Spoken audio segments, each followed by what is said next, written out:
It's a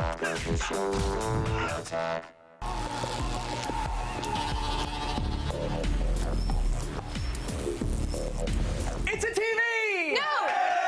It's a PC! It's a TV! It's a PC! What? It's both! Allio combines one part computer and one part HD TV to make the ultimate in couch potatory, the Media Center TV. The 1080p LCD display has a 2,000:1 contrast ratio for excellent video quality. And the integrated Media Center PC has a Blu-ray player, dual-core processor, and 1 terabyte of storage. Get ready to get lazy for $1,600. Touch All right. and scroll.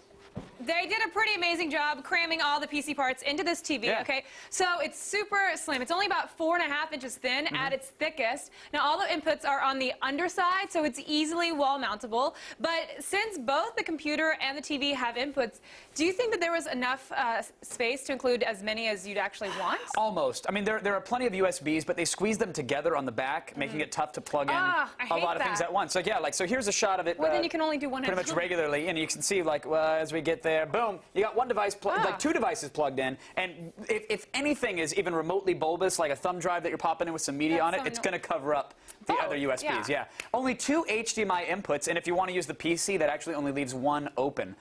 Otherwise, it has most of the inputs that you're going to need. But if you're getting this and you have a PlayStation 3 and a 360 or more than one device that has HDMI, you're going to need an HDMI switcher in addition to the TV-PC combo. Well, it has a pretty respectable computer built in with an Intel dual-core processor, too.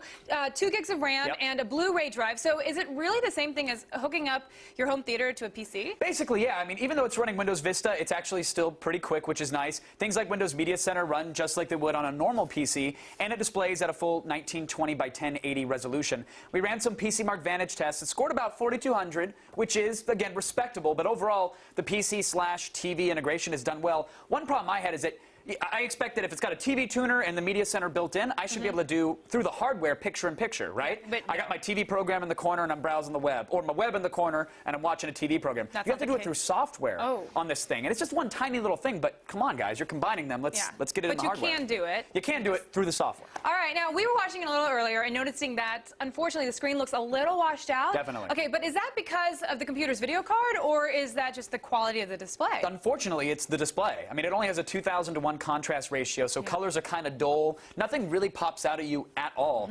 Even while watching a Blu-ray, it's just not what you want to see. And it kind of reminds us of like a rebranded Westinghouse TV, which is sort of like, Do you like Fisher-Price, my first TV. And the rounded edges? Yeah, they round the edges so you don't cut them on your gums when you're gnawing on it. Because, I mean, that's who buys a TV of that quality and then tries to match it with a home theater PC. It just doesn't really go well together. Okay, well, these start as cheap as $1,600 for the 42-inch, but the one we have here is a maxed-out version at $2,800. Yeah, you think at almost $3,000 they could get the alignment of the label right. Like, I know this is how, like, I know it's how their logo looks, but it just looks off. And so many people have said that, like the little tilted square, it's a tiny little thing, but it looks maybe like, that's part of their logo. no, it looks like it's puff painted on by a 6-year-old, and I'm just like, it's just a tiny little thing, but come on, look, is it worth it?